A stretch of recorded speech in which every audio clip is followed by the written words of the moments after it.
Hello. Welcome to our little, what do you call it? Uh, Foggy Book Club live stream. Can you tell I'm not good at doing this? Um, Now I gotta wait for you to join.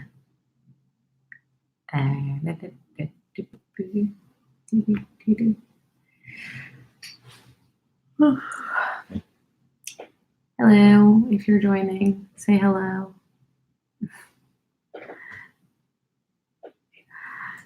Hello. So we gotta wait for some people to join, and then we're gonna be discussing the book that no one seemed to like.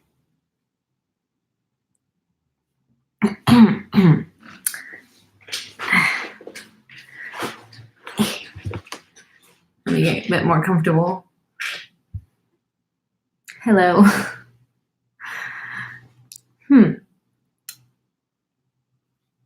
This beginning part is always kind of awkward because I feel like I'm just talking to myself.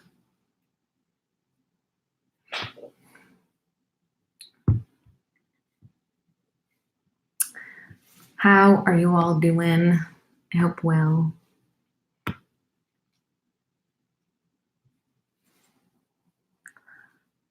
Oh my god, sorry I'm yawning so much. I had a nap a little bit ago and I think my brain's still waking up from that nap.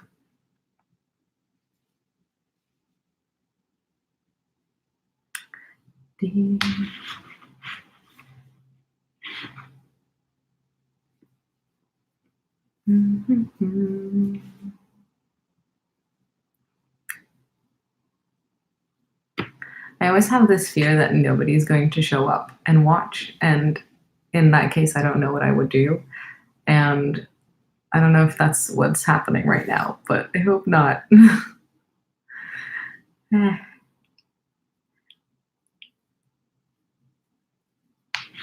Let me tweet out so people will join us as well.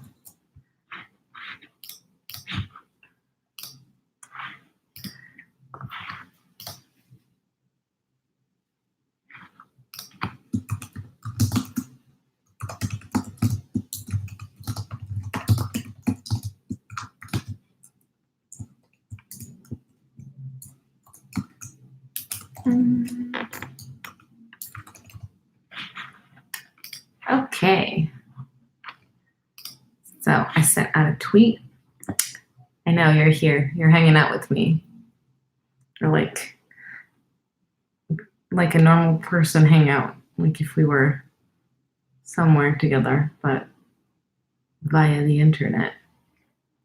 Did you get very far in the book or not very far? I will await for your reply. Because I think if you didn't finish the book, then you're definitely going to get spoilers here. So that might be just an FYI kind of a thing.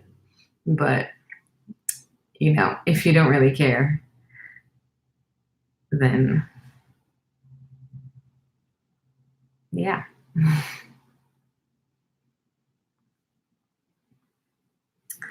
Oh, I guess it's just me and you.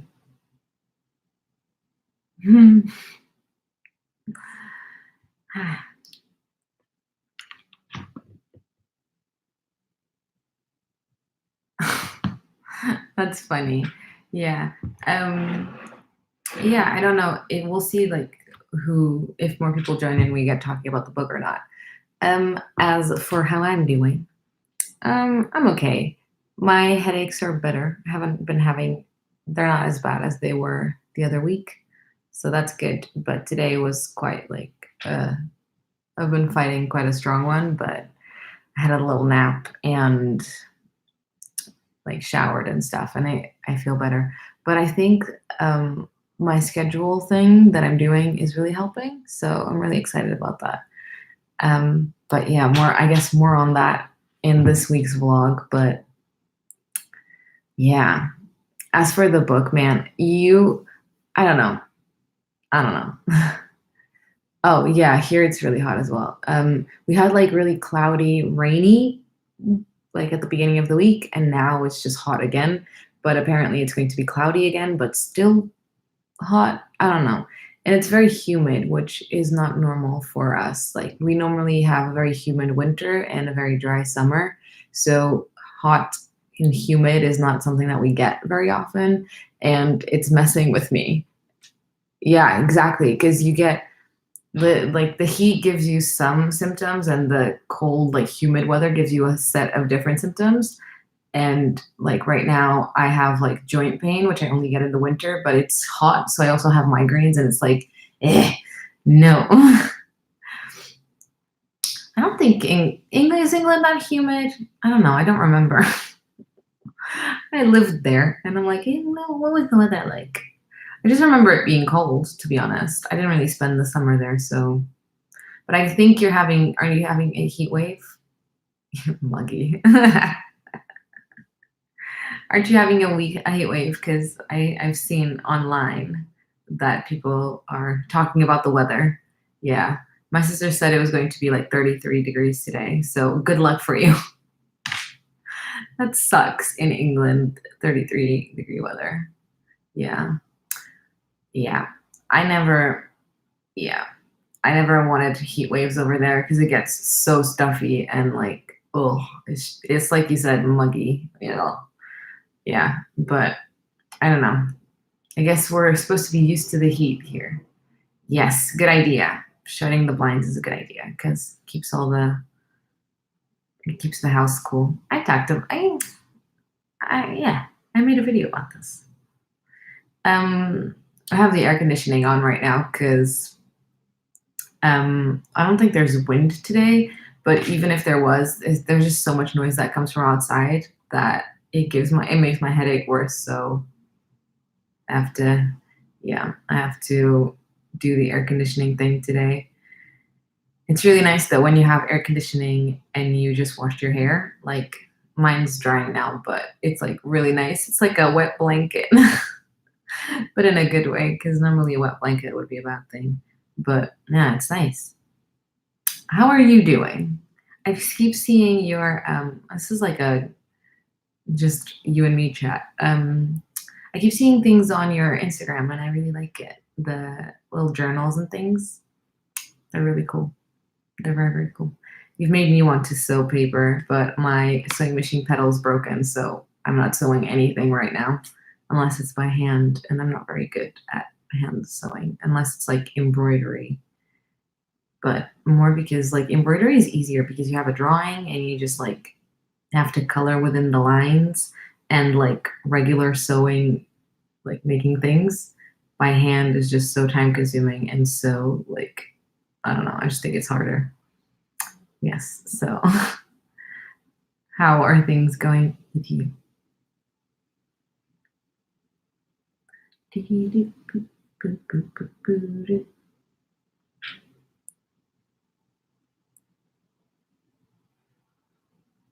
Hmm. That was a good idea. The DIY kits, because I think people enjoy making like little projects and stuff. It's a really nice present as well to give someone because they can make it themselves, kind of thing. And you might not know like what you need to make that thing. Yeah, I've been working on something actually with embroidery, but I don't know where I left it.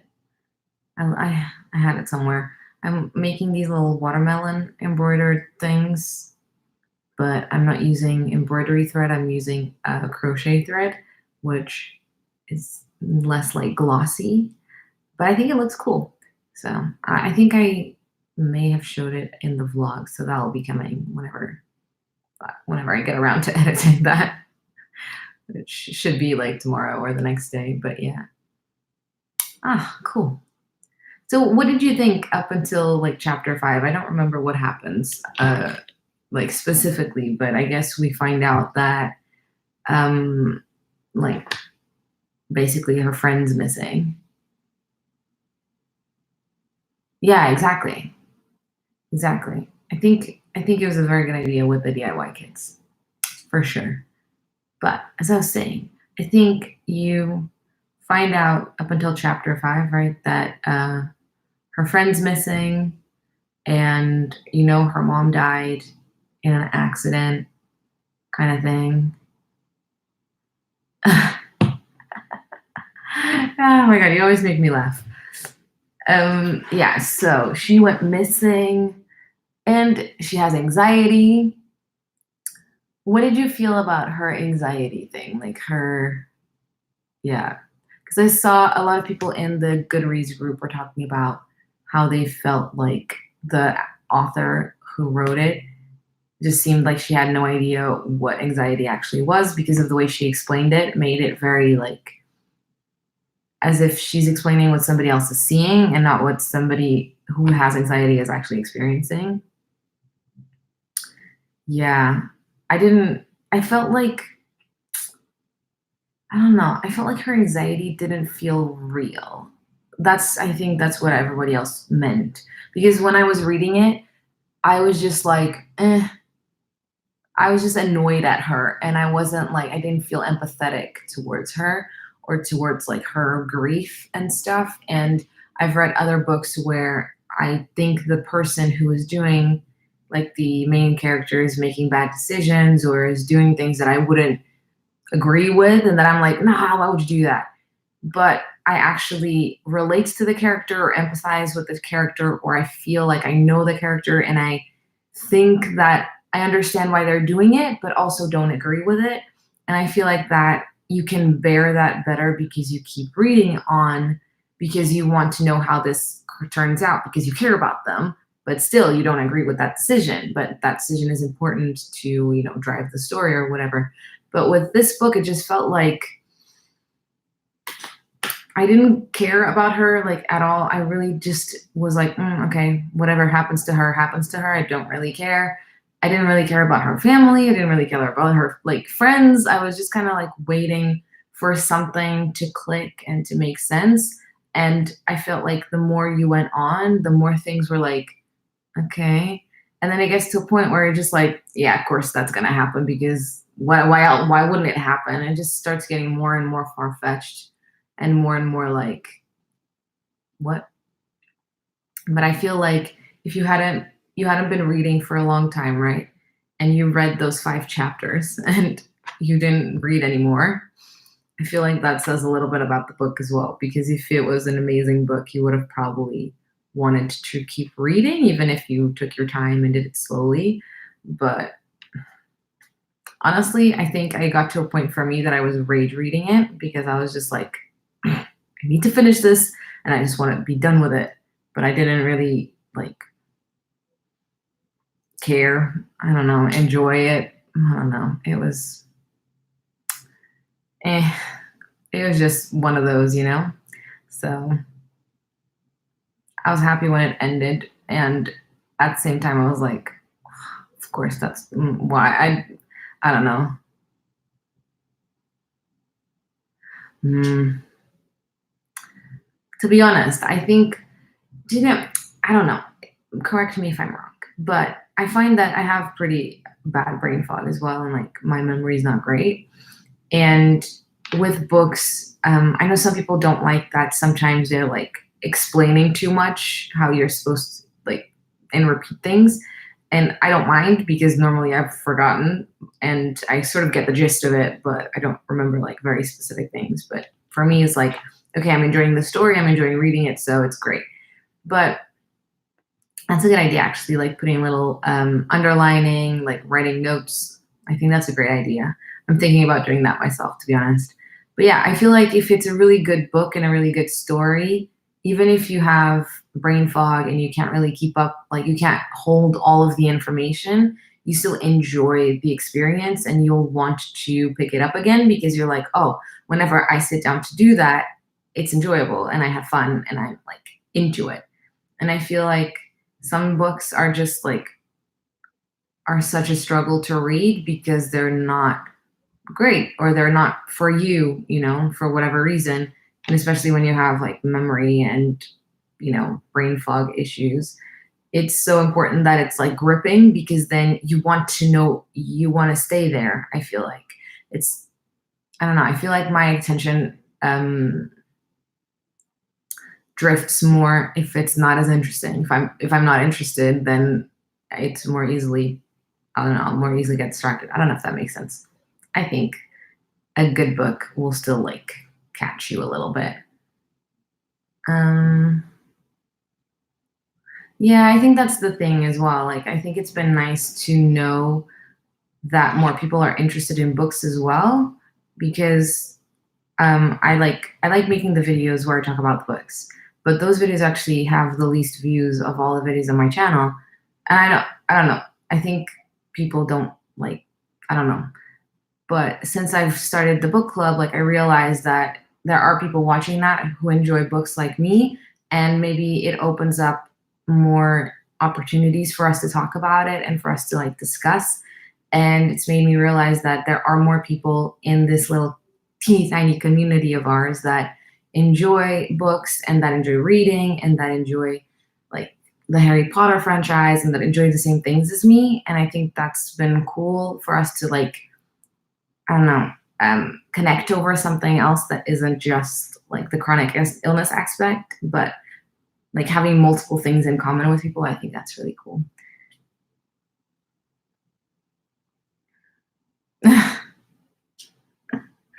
I'm glad that I will read all the books for you and I will let you know what happens.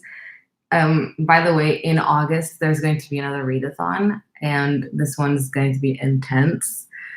So I'm like already scheming ways of buying more books and like figuring out what I'm going to read.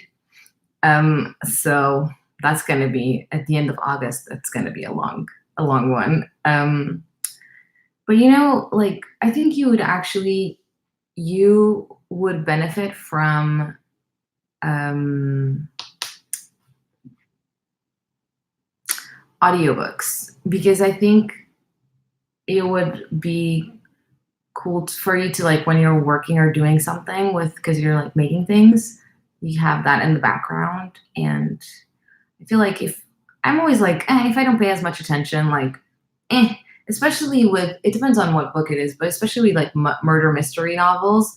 If you're not paying that much attention at the beginning, it's fine, because at the end they're going to explain everything to you and how everything connects. So I'm always like, if I don't really get what's happening, I'll figure it out at the end. So I don't know. I like that. And I also think that like comic books is also a really fun option because, well, again, more things are happening. They're short and sweet. There's not that much text. Mm. I don't know if I love true crime because it scares me a little bit that people are that awful in real life. But I like murder mystery novels. I started reading it's this series which is supposed to be the people who were the descendants from Sherlock Holmes and Dr. Watson. So they're like two 16, 17-year-olds, and yeah, they're like solving murders. But it's great. It's really great. And you have the YA aspect of it. It's very like easy to read. But then you have the like Holmes and Watson thing. It's cool. I didn't even know they made magazines. I think my neighbors are arguing. I didn't even know they made true crime magazines. Interesting. There's also a lot of podcasts, apparently. They have podcasts on Spotify now. I wish they had, I keep saying this, I wish they had audiobooks on Spotify. I think that would be excellent, but not yet. But I think audiobooks would be a fun option for you. And I found that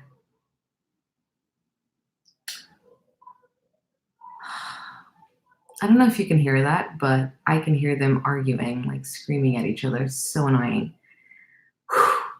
Anyway, I can't even concentrate. Anyway, so yeah, me too. I'm like, podcasts are great, and I'll listen to one, and then I'll get on with my life, and I forget about them. But I found is that What I've been doing is going back and forth between physical books and the audiobook. So I've got this app called Scribd. Can you? Well, they're silent now. Imagine this at 3 a.m., which happens. I think, I don't know. I think they're like, I've heard some weird things coming from that apartment. Anyway, I have this app called Scribd, which I'm on water, which basically has both audiobooks and also has like physical, not physical, but ebooks, I guess. And so I'll go back and forth between like the same book, but I'll listen to it on audiobook if I'm doing something. And then if I want, I'll just read it on my phone and like read the physical copy. And I found I've enjoyed that a lot. Some books I have like the actual book of, but some I'm just reading on my phone, which I used to be like, oh my God, no, how can people do that? Read on their phones, brr. And now I'm like, actually, it's pretty handy because if you're going somewhere, like if you went to an appointment or you're just out and you don't want to be carrying a book, like you already have your phone. It's a good option. It is paid for. The first month is free, so you can try it for free for a month and then see if you like it. But it's $8.99 a month, which I think is not super expensive. It's the price of like one book, and you can literally read or listen to all of the books that they have on the platform. There's no limit. Whereas with Audible, you have, I think it's like $14.99 or something like that, and you have like a credit for one book.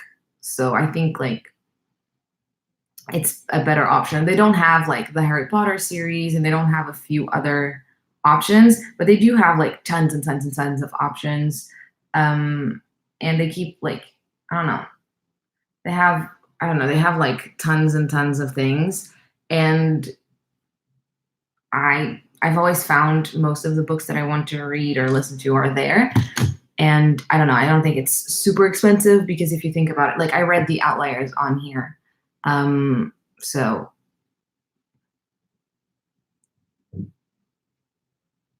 yeah, I like the feel of paper too, which is why I go back and forth, but I have found that I use like all three types, like audiobooks, ebooks, and like physical books. I find that when I'm out, like during the day, it's easier to read on my phone, but at night when I'm in bed, like I don't want to read on my phone. I want to read like an actual book. I like the smell of books, but I feel like it's, if you, especially if you're on a bit of a budget, it can be a cool option because for the price of one book, you can read a bunch of other things. So I don't know. It's just an option if you find it interesting. And also you can just try it for the free month.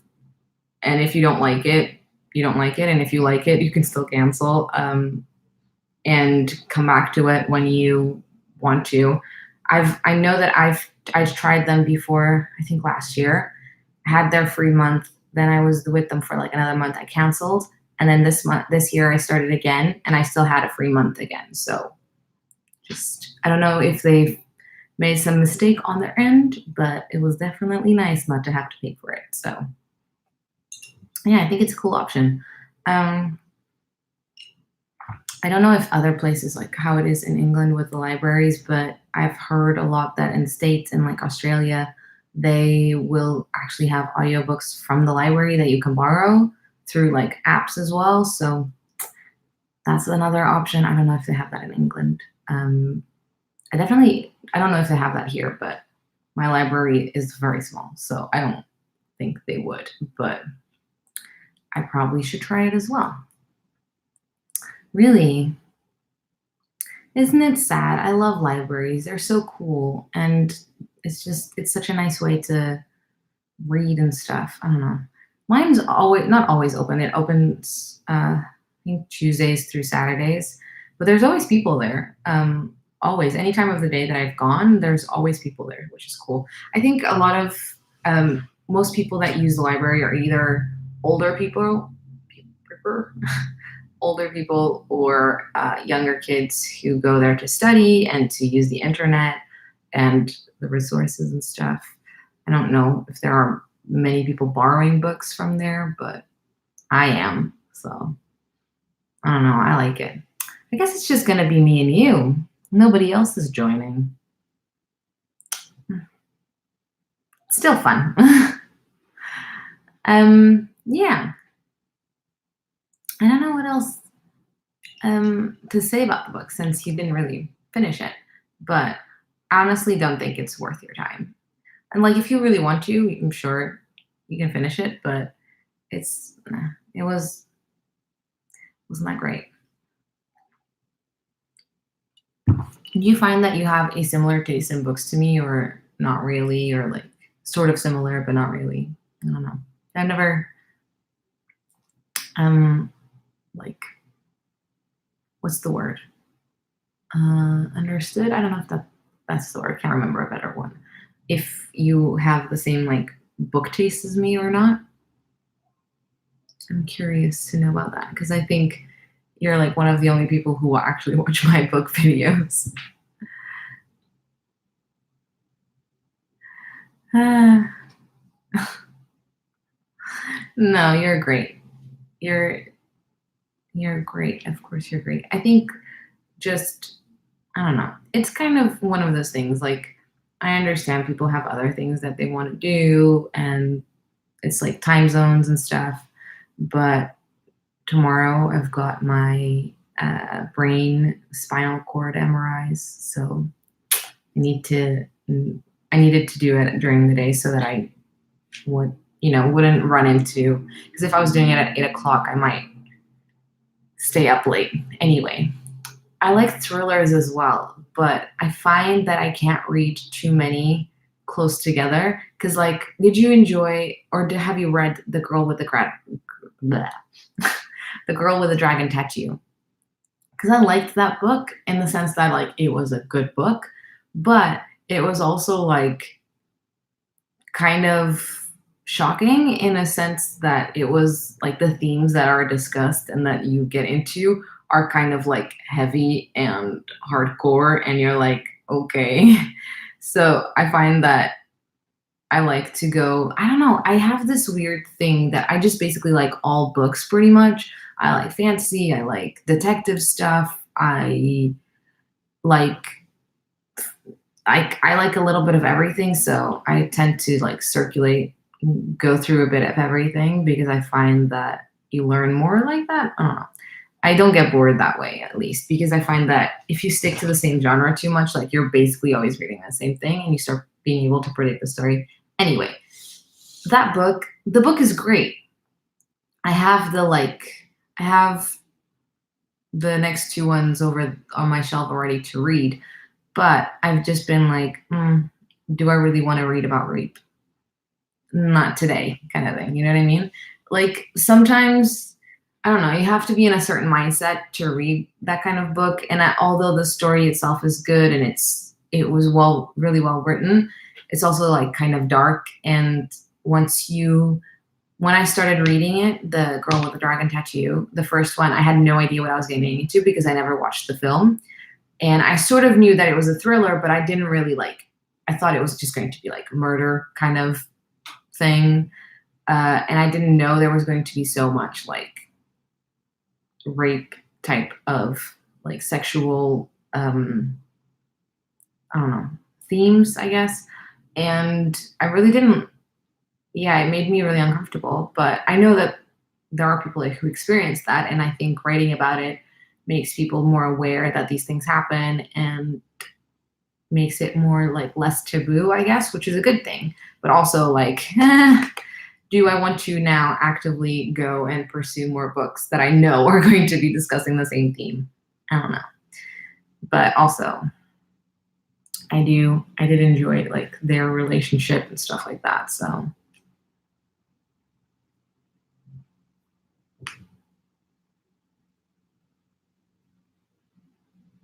yeah, I miss the chat too. I I guess the people I talk to the most are you guys. Like that's why I like being so active on social media because it gives me like somebody to talk to. And that's why I've started things like going to the library, going like going to do things that I might be able to do. Like I could do stuff at home. Like now I started painting my nails or getting my nails done outside the house, like in a salon, because I used to get really shaky hands. And now they're not as shaky and I know I could do it myself. But going out to the salon, it gives me like 2 hours that I'm talking to somebody, that I'm like experiencing life. So it's great. And I think you get that a little bit with working outside of the house, but I'm just here on my own like all day, every day. And yeah, it doesn't, I have no one else to talk to. What do you mean, my meal? I don't know what you're talking about. My meal go. I don't know what you're talking about. I can make a song. uh, oh, swimming. Oh, the like dinner thing that we did. Gotcha. It went well. I liked it. It was fun. Everybody was really nice, and I don't know. It was nice. I had fun, but we stayed in the restaurant until like 1, I think. I was really tired. I think I actually like fell asleep with my hands like this, and they were like, okay. But it was fun. I enjoyed it. I had fun. It was nice. But the next day, I had a migraine, pretty bad one, and then I took the migraine tablets that my new neurologist gave me, but they make me feel sick, like so sick. And so I was like, no. So I had to stay in bed all day. So that was okay. But then this week they had another, like not a dinner, but like a little get together afterwards. And they were like, oh, you're coming today too. And I was like, no, I cannot waste another day just to like go hang out. No, I'm not going. But yeah, I think it was a good thing that I went, and I'm happy that I did, and I enjoyed it. And I think people, they find me not interesting, but like I think the fact that I'm a lot younger than them is like, I don't know, a novelty, I guess, to them. And I think a lot of them have kids my age or older than me. So it's kind of, I don't know, I think they have this more paternal, maternal relationship towards me where they think like, ah, bless her kind of a thing. But I enjoy it. I think it's cool. Yeah, exactly. It's like I need to time it. And then they're like a lot of times the thing is that not everybody knows what I have, and even if they know that I have some health issues, they don't understand what that means, and they don't understand that okay, I can do it sometimes, but I don't want to do it just because I can do it doesn't mean that I want to do it because it means like the price that I have to pay to do that activity is kind of steep. So I have to explain like when somebody asks me why I don't want to go to the get together, I'm like, yeah, because my health, like I can't stay out late because then tomorrow is going to be ruined. And they're like, oh, but you're so young. If you get used to doing that, then when you're my age, you're going to be closed, shut up at home, and you're never going to leave. And it's like, no, I'm doing this so that when I'm your age, I can still leave the house. And I think that's the thing that people don't understand is that there's a difference between becoming really lazy out of like when I think people have this idea that disabled and chronically ill people just sit at home and love the fact that they don't have to leave the house to work and that we just are having a great old time, like a holiday.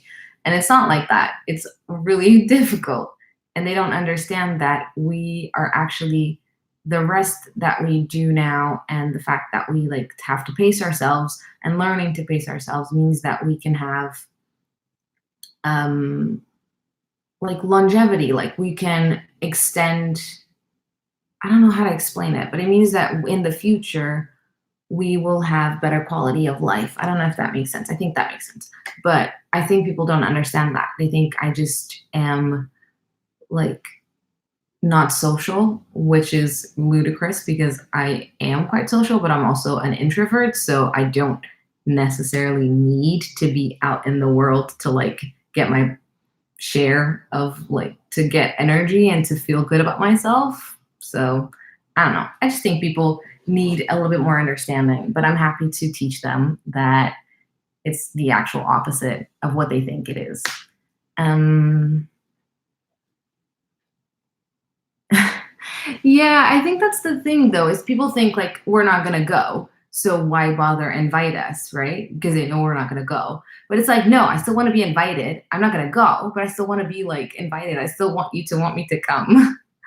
But I tried to, I don't know, at the beginning, like, and I've explained it to a few of the people who have like talked to me more. I've explained to them that like at the beginning, when I started going to the classes, all of the energy that I had was for the class. Like I didn't have energy to talk afterwards. And it wasn't about being social. It was about like I have limited energy. And with time, I've got like it's getting better. So I have more energy. And so I can, at the end of the class, I can chat a little bit. But I still need to go home and rest because otherwise the next day I can't do things. And they're like, oh, do you need to get up early for work? And I'm like, it's so complex and people just don't have I don't think it comes from a place of like mean spiritedness or like ill will. I think it's just ignorance. But ignorance can be really dangerous, as we see all over the world right now, which is, yeah. Yeah.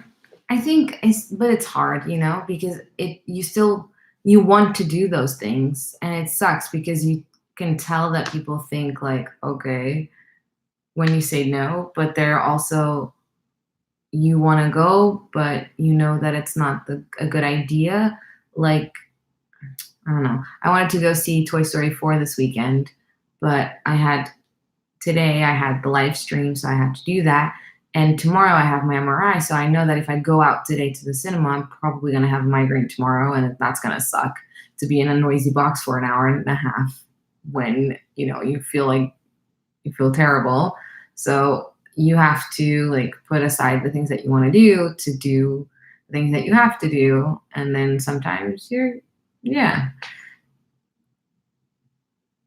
I think the word for people like us who are introverted, but also when we're in a social setting are chatty and outgoing.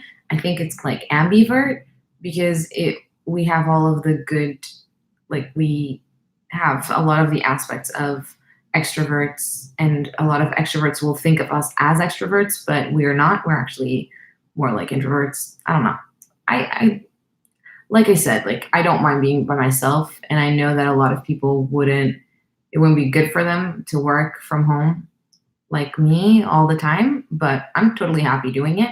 I do feel like I need a little bit of human interaction, and I need to go out of my way kind of to do that.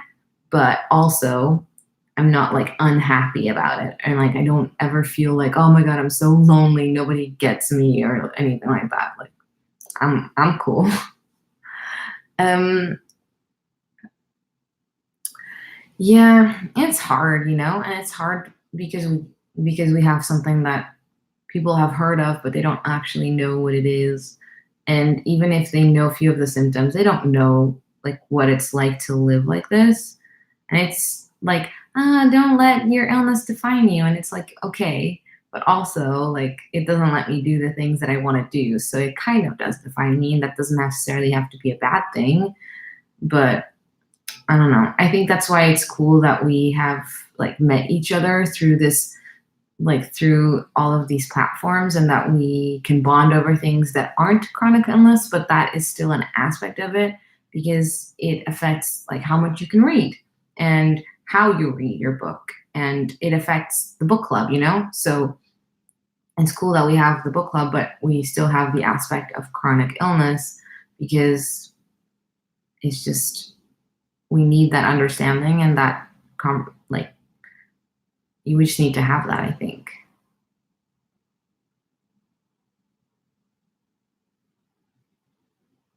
Oh, well, I guess I do go outside every day. Like I go to the cafe every day to have like a little coffee or a tea, and I chat to the lady who works there, who owns the cafe. She's actually a cancer survivor. I don't know if I think she might still have it, but she's had it a lot. Like, she's had a lot of like battles with cancer. She's had like to have bones removed and like replaced with prosthetics and things. So she's like a strong woman, and I really appreciate her. And she knows that I have like uh, health challenges as well. And it's cool because we get each other, and it's nice. She always asks after me if I don't go, and she's really nice, and I like that. See, but there's always that illness thing at the back. But anyway, but I have that, so I enjoy going out and talking to her, and I read my book. But the thing is, like, even if I go out to the cafe, I'm still reading, so I don't know.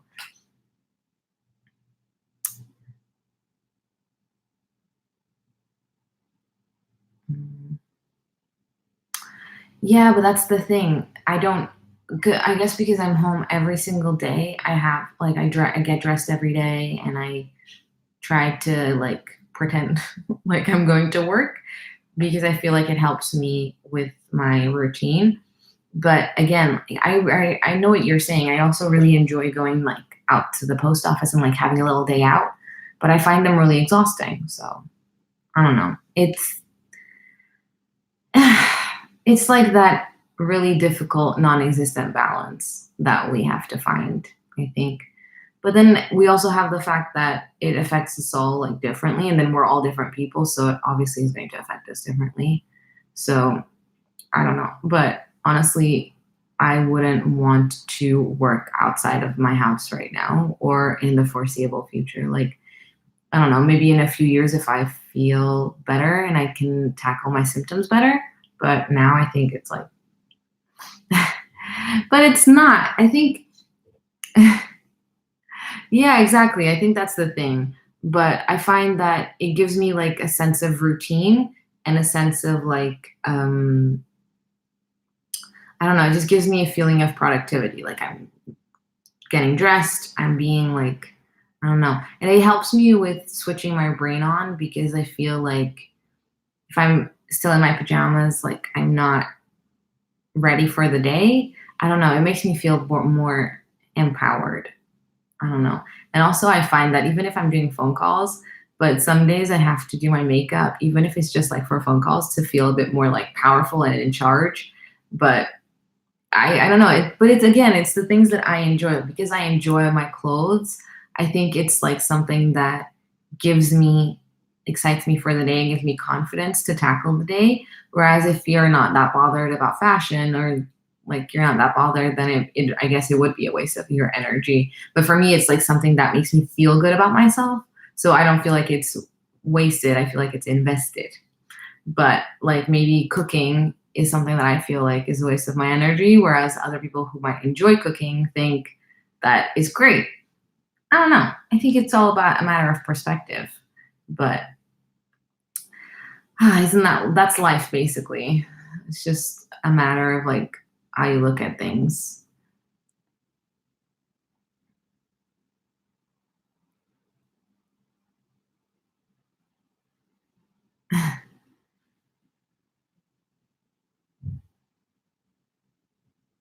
What do you mean a few stones on? Do you mean like you've put on weight, or do you mean like something else that I'm not understanding? But yeah, I think it, if I'm making things, then I normally end up changing to something else. But I'm just yeah, but I'm just like sitting at my desk, so I don't need to be. And I find that that's the thing. Like people think that because I'm wearing dresses that I'm not comfortable, but I'm actually super comfortable. And I make sure that all my dresses are really comfortable so that I'm comfortable. But I mean, I have days where I'm just wearing like pajama kind of clothes as well. But do you think you've put on weight because of being more at home and stuff, or do you think it's because of like medication and stuff? Because I've put on a little bit of weight, but I think we're working on it with my medicine reduction. I feel like I'm already like less bloated. So it's been like I think 2 weeks. So I feel like I'm less like, especially in the like tummy area. I was wearing a pair of shorts the other day that I didn't fit into a few weeks ago. So I feel like some of the bloatingness is gone down, so that's good. Yeah. Yeah, it's really hard though. That's what my doctor said when I told her that I wanted to reduce my medication.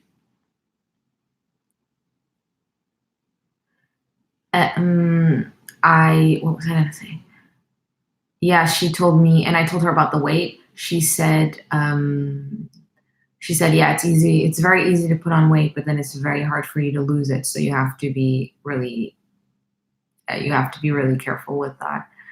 Um, Honestly, like I'm exercising and I'm still not losing the weight. So I don't know. I don't have advice on that one. um, I don't know if our Danielle, hello, thank you for joining us. I don't know if you're talking to me or if you're talking to Tanya about not not reading well all the time. I personally don't find it hard to read. I find that fibrofog when I have fibrofog, reading helps me feel less like I'm drifting off into like dreamland. But yeah, but I find that it helps me. But I know that I'm probably from talking to a lot of other people with fibro, I know that I'm a rare person in that aspect because most people find that fiber fog makes it harder to read. I find that it doesn't make it easier, but it helps me because when I have fiber fog, like I can't focus on anything and I find that I'm drifting and I find that very overwhelming because I feel like I don't understand what's happening. And when I'm trying to read, even though it takes me longer to read and it takes me longer to concentrate, I feel like I'm like anchored to something and that helps me feel calmer. So that's why I enjoy it.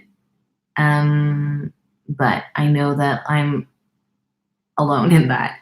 Uh,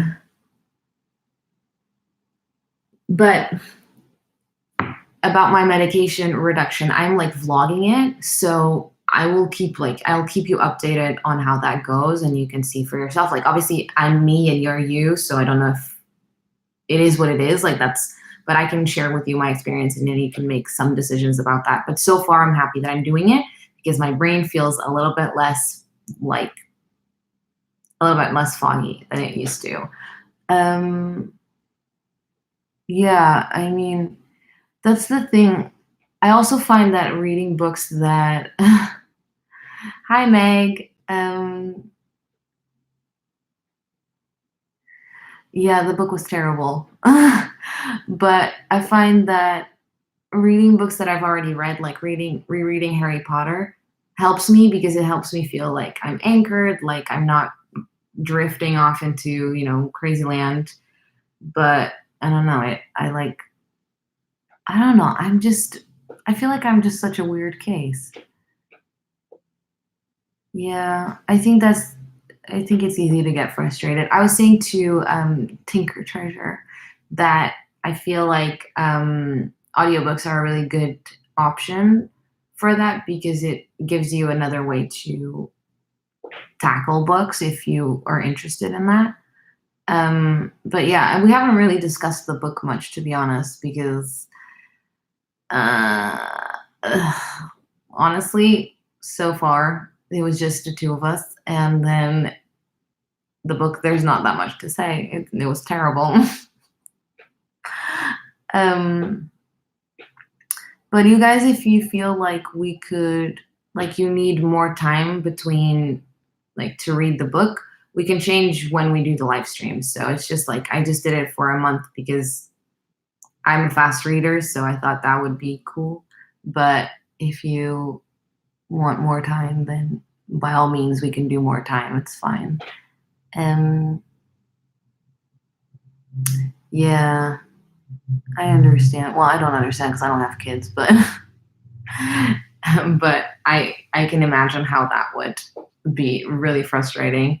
But again, like I don't know. I feel like if you drive around a lot, you could put on an audiobook in the car and it's another way to get your reading in without I don't know. It's just suggestions. It doesn't work for everyone, but I don't know. Ideas, I guess.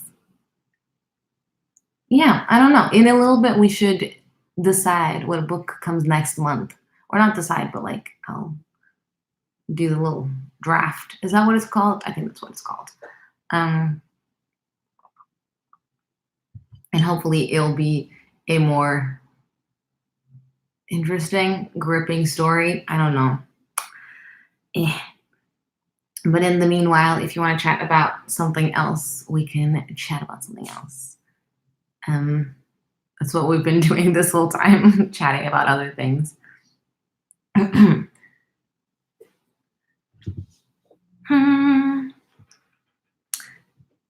By the way, Danielle, did you have your kids already with fibro or did you get diagnosed after? Because I'm curious as somebody who wants to eventually procreate.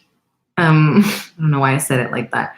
Um, um, I'm curious as to like how if it would make me feel worse. I've seen that some people say that whilst they were pregnant, they felt a lot better, and honestly, that gives me some hope. But also, I'm scared.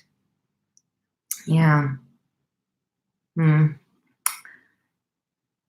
Yeah. And the other thing that really, I don't want to say scares me, but like worries me a little bit is that I'm scared that I will pass it on to my kids, and I would really, I don't know, I would really hate that. Yeah. Mm. Man, it must be so difficult as well to like deal with fibro and kids. I can imagine how that would be.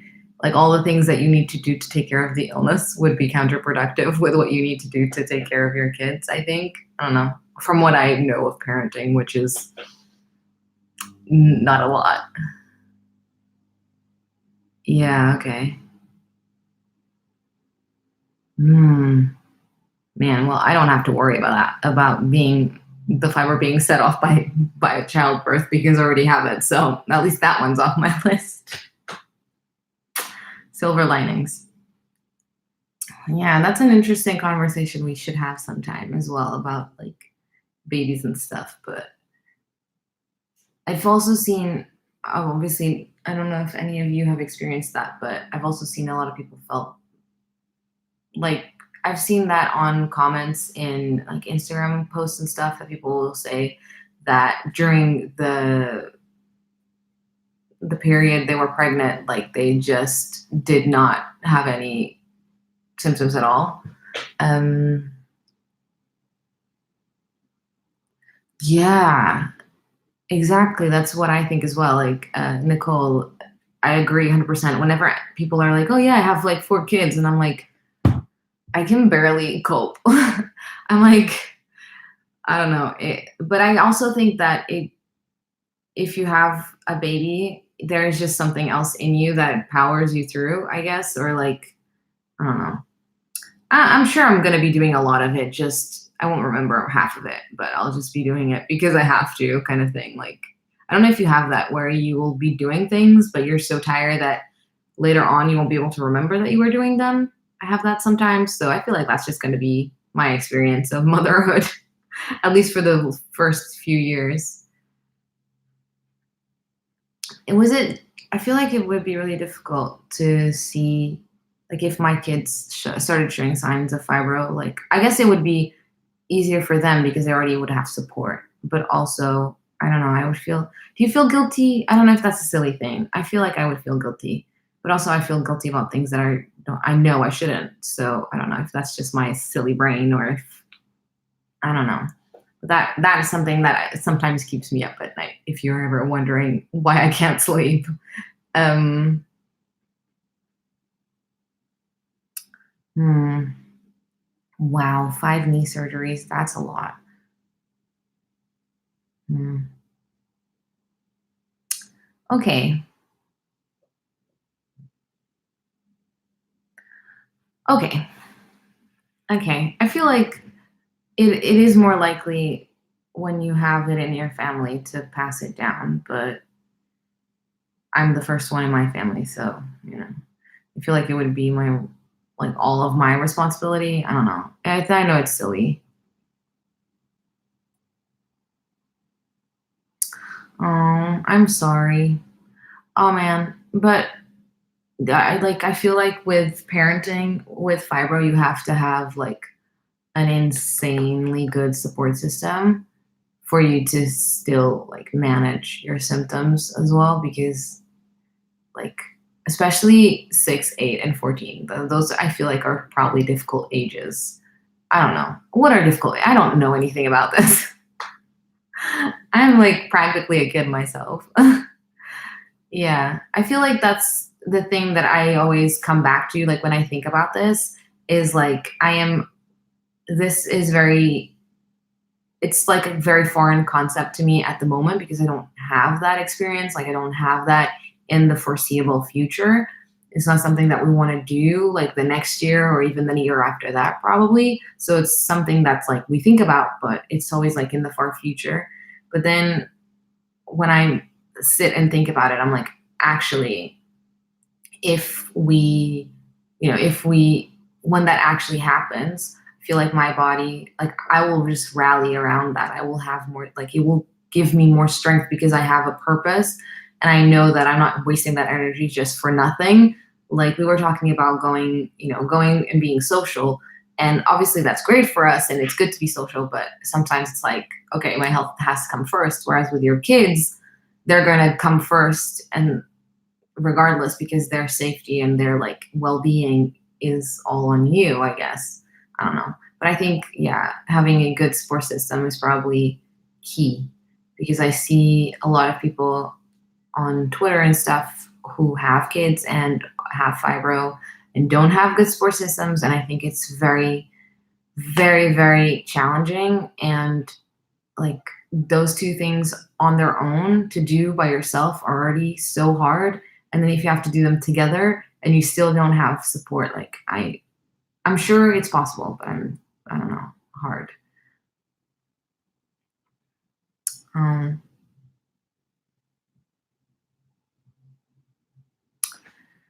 but I think I think that it must be really hard for kids to see their parents ill, and I don't know, at the same time I think that it's probably, I don't know, it's something. Yeah, I don't know if it would make them feel better to spend that time with you or if not. Like I have no idea how, like, but I remember, I don't know, my parents were never like chronically ill, but my dad is now, but I remember when my mom was sick, especially I would want to spend time with her and like be in bed with her and watch movies and stuff. So, I don't know. I think there's like books now that explain it to kids and stuff, which is cool. But I don't know. I feel like there's just so many more things that you have to worry about when you're chronically ill and you have kids, especially, yeah, if you already are chronically ill and then have to go through the pregnancy and all of that with knowing you already have the illness. I don't know. It's always hard. Um, yeah.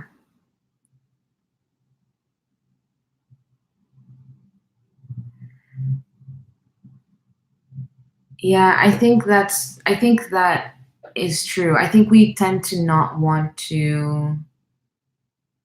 I'm so glad happy, Danielle, that you have like a supportive husband. That's great. I have a very supportive partner as well, and it's like sometimes I think to myself, I probably could do this by myself, but it would be a lot harder than it is now. Um yeah, I think, but I think I will want them to see. I don't know. Obviously, it's up to you and it's your decision. But I think shutting yourself away is probably makes it hard for her as well because she knows you're suffering and you. I don't know. But it's hard for her to see you suffer as well and to see her see you. So I don't know. I don't know. It's hard. How do we get here? What a difficult conversation we got ourselves into. But yeah, I think I have a supportive partner and I have like I'm finding good doctors and stuff. So I feel like we have a good support system. I'm working on, my parents being a bit more, I don't know, respectful and like kind and helpful. I don't know. It's just things that I think about sometimes that I wonder, and I'm very, very impressed. Like, I'm sitting here being like, "I don't know how you do it," but in a good way, like, I'm so impressed by all of your, like, strength and perseverance and stuff. I think it's amazing, and I don't know, it's just cool. So, good for you. I'm happy for you, and I think you're awesome. All of you who are moms and do that stuff and, like, have fibro. Yeah. It's hard. Yeah. What else do we wanna chat about? I feel like we need to get away from this conversation because it's getting a little bit too deep. I don't know. Yeah. I guess that's true as well. When you, like, just wanna be by yourself because 'cause you're so ill. Um,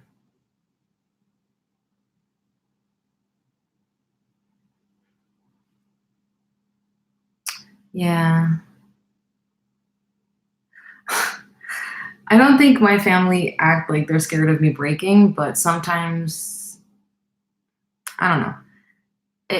It goes back and forth. Sometimes I think they expect me to do more things than I am capable of, and then other times they help me when I don't need their help, and it's just hard to balance, I think. But I think I have actually one of my best friend's mother has fibro, and she's very understanding, and she's like she understands what her mom's going through now. So I think it's harder when they're younger and they don't understand it that well, but with time, I guess when they're our age, they'll understand that it was very hard. But oh God, family, am I right? And then some families are like, oh, and they want to get away from you because they think you have some like bad vibes or something.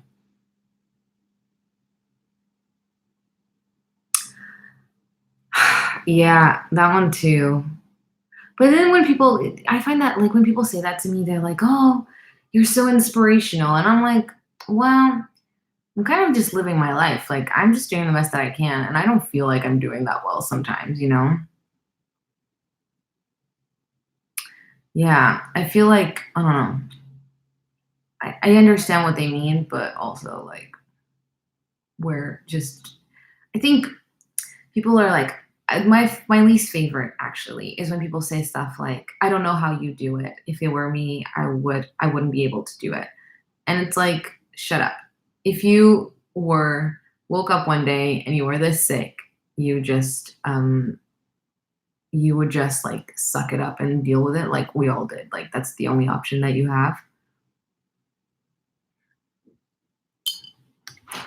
I think my boyfriend was like trying to figure out if I'm still talking to you guys. Um, yeah, I guess like you just have to be creative. That's the thing that I always say about like fibro is just you just have to think outside the box and find ways to help yourself because otherwise nobody is going to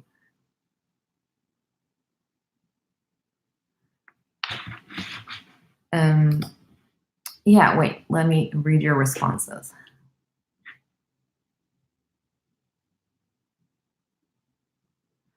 That's so cool. I'm really happy that you have a good support system. Yeah. Sometimes, like, when I first got sick, my mom was like, I have this tea from Brazil. And I was like, okay. Mm, mm, okay. But now they've, like, stopped trying to do that. I just tell them what I want to do and they will suggest things, but mostly I just, like, I'm the ultimate decision maker about my health, basically. Like, if I want to do it this way, even if everybody doesn't agree, everybody does what I want because it's my health. Unless it's their health, and then that's their business and not mine, you know?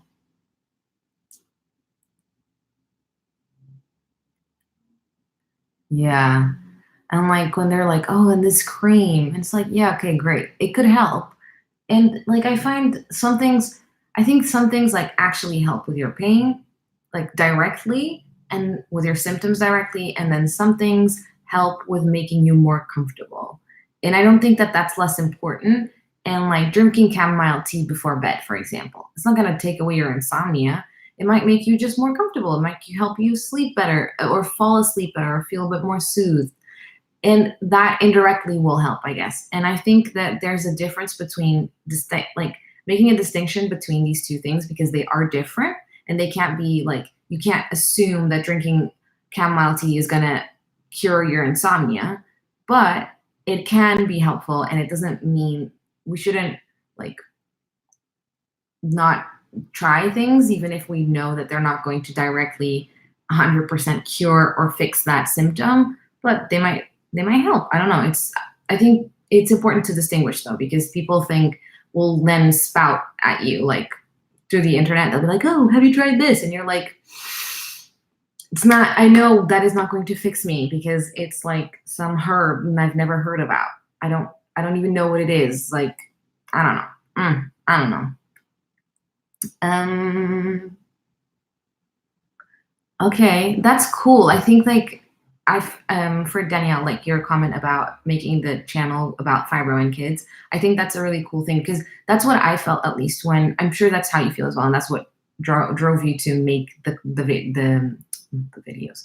Yeah, the channel is like you get it diagnosed with this, and you're like, I don't know what the hell's happening. So you go on YouTube and you Google it, and you're like, okay, let's figure this out. Let's find out what this is, and then you don't find anyone you relate to because everybody is either older than you or not really in the same place as you or doesn't like the same things as you, or a lot of it is just doctors talking about it and like you listen to them and you're like, no.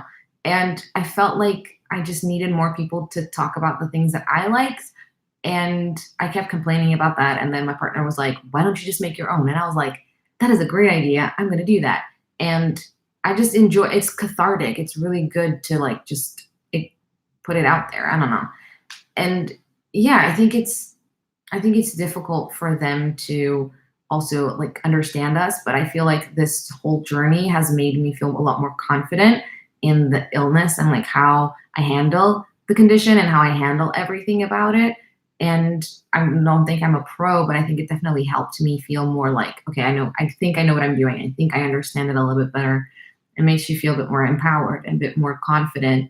And I think with like, for example, my channel, it's not about kids because I don't have them. So that's not my experience. And my experience is just me like liking the things that I like and enjoying like pop culture and going to Comic-Con and Harry Potter and books and fashion and things. And I don't see that, but also including my illness. Like I know people who enjoy Harry Potter and who enjoy vintage fashion, but I've never seen anybody who is enjoying all of those things and still like battling an illness and likes to research it scientifically like me. So I feel like you just do your own thing and show that side. And I think the more people actually, sometimes people will say like, oh, I think I've thought about making a YouTube channel, and I'm like, go for it, because your voice and your experience is different than mine, and I'm not going to lose anything by you having a successful channel. By actually the opposite, like we're going to build each other up and we're going to help each other understand the illness better, and people are like going to be understanding that, okay, different people are experiencing this illness in a different way, and that's great. And I don't know, I feel like we can just build each other up and like give more strength to each other's voices so that we're heard and so that people start understanding it better. And I don't know, I think it's cool when other people show my videos to their family and then people are like, oh, okay, I understand their illness better. And that just like, I don't know, it just makes my day. Anyway, I'm just gone on a bit of a tangent, but I think like I don't know. It depends when they're giving the advice and what advice they're giving me. Sometimes I'm like, okay, that's great. I'm gonna try that. And other times I'm like, thanks, but no thanks. I don't need help with that. Or sometimes you're just venting and you're just like stating something, and people will bombard you with advice, and you're like, I'm good. That's not what I wanted from that. I don't know, I try things as well, like, but some things work, some things don't work. And when things don't work, they don't work. That's fine. But I feel like people, especially like healthy people, will get really offended. I don't know. If you don't want to try their miracle tea thing, or if you try it and it doesn't work, they somehow think that it's your fault, like you're not trying hard enough. And that's not happened with me specifically, but sometimes I feel like it could. And that's why I don't love getting advice from people, because then I feel like they have an expectation that you do it and that it works for you because they want it to work for you. And I think it comes from like a good place. I think they mean well, but I don't know. I just think it can be a little bit dangerous. Oh, yeah. Yeah, the thing is like sometimes it comes from a good place, but it's like it's not helpful. I don't know. I feel like this it comes from this idea that being sick and illness and disability is like inherently bad and it's a negative thing. So people think like want to fix it by all means. They think that like you're not going to be happy until they fix that, until you fix that thing, until you're cured. Where it's like the opposite. I feel happy every single day pretty much. Like I am content in my life even though I have an illness, because I've learned to accept it. I've learned to like this is what I have. It doesn't make my life worse, just makes my problems are just different to other people's problems. Like I still have the right to feel happy and to enjoy life. Like I don't know. If that I don't know. That's what I always that's my mindset at least. Um that's cool. About like incorporating fibro into video streaming. Um, yeah, because I think like you talk about things, and some people will come to your videos for the fibro talk, and some people will come for the books, and some people will come for whatever. And then you learn about things. Like I actually follow a lot of other disabled chronically ill YouTubers who don't have the same illness as me. But I just like learning about it. Like I just like finding out how other people's problems and like how they deal with it. I don't know. Um yeah, we are everyone. Everyone, no, everywhere. Bye Danielle. Good luck. Good luck with that. Uh, um yeah, I think I would consider a monthly live chat if you guys show up and like we can set um what's the word? Mm, what's the word? Sorry, I'm like not giving you any information. If you guys wanted to do like a set day thing for a live stream, I would yes schedule. That's the one. Thank you. Um, if you wanted to do that, I'd be happy to. I've never thought about like I've always thought like nobody cares what I have to say. Why would they want to sit down and like chat with me for an hour? But if you want to, I'm happy to do it. So yes, if you want to. That's what happens to me most of the time. Like I honestly, oh, thank you. I honestly like have a hard time finding words, especially because I'm speaking in more than one language all the time. So like I speak in Portuguese, obviously, with my family and like in my life, and then I speak in English with you guys and with work and stuff. So sometimes like my brain's like trying to switch between languages. And if you saw my outtakes, like a video that is 10 minutes long is normally like 40, 50 minutes of me like, what's the word? So, yes, it would be cool. That's a good idea. We could like have, um, yeah, exactly. What am I trying to say? Or sometimes like I'll ask a question, and then when the person answers, I don't remember what we're talking about anymore. And I'm like, what are you talking about? And then they try to explain it, and then I forgot because I can't, like, I'm like a goldfish, like I can't remember anymore. And normally that is either really funny or really frustrating, and I start crying. Um, that's true. I wouldn't have to edit, but I feel like I couldn't put up like a 45-minute video of me just saying like, I wouldn't like that. But yes, if you wanted, we could figure out a way to do like select a theme somehow. Like you could send suggestions and then we could um like vote on it, and like we do with the books for the book club. But then yeah, you topics, other things. I don't know if I'm saying. Would you prefer it to be here on YouTube or on like Instagram? I know what you mean. I was just saying that with like video, we could have both. We can have edited videos where I don't make a fool of myself, and then live streams where you get the full deal, where I just talk about nothing and I take 10 minutes to find out what I'm saying. But yeah, if you want to do that, like let me know. Send me your suggestions, DM me, whatever you want. I'm always up for making new friends. So even if it's like 2 or 3 of us, like I think that'd be still fun. And then that way you guys can also chat to each other, which is great. Oh, okay. You are one of those people who doesn't have YouTube, Instagram. Okay. I think YouTube would be cool as well because then, sorry, just a little break for a head scratching. Can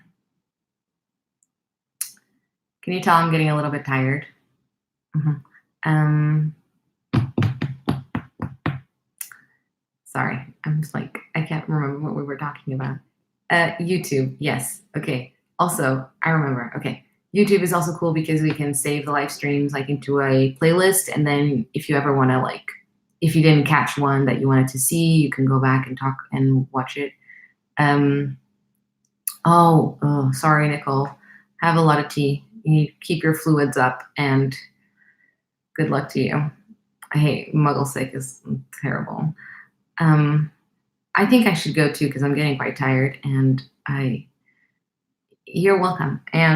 But yeah, let me know, like send me suggestions. I will like tweet about it, etc. so we can come up with it. But before I go, I'm gonna take some book suggestions so we can vote. Because even though nobody's here, we can still do this. Okay, are we all ready? I'm so old school. You just love that. Okay, first one is The Book of Dust, La Belle Sauvage, I think, by Philip Pullman. Let's see what else there is.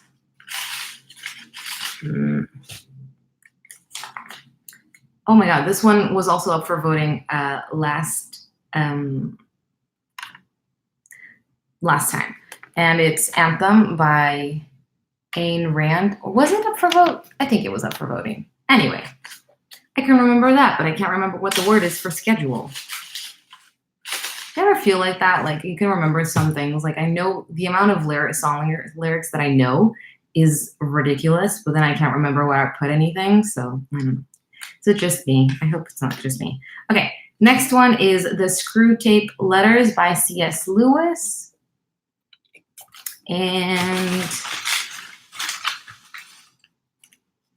last but not least, I hope, is A Dog's Purpose by W. Bruce Cameron. Okay, so now we vote. I will make the thing, voting thing. Great words. I'm so good at this.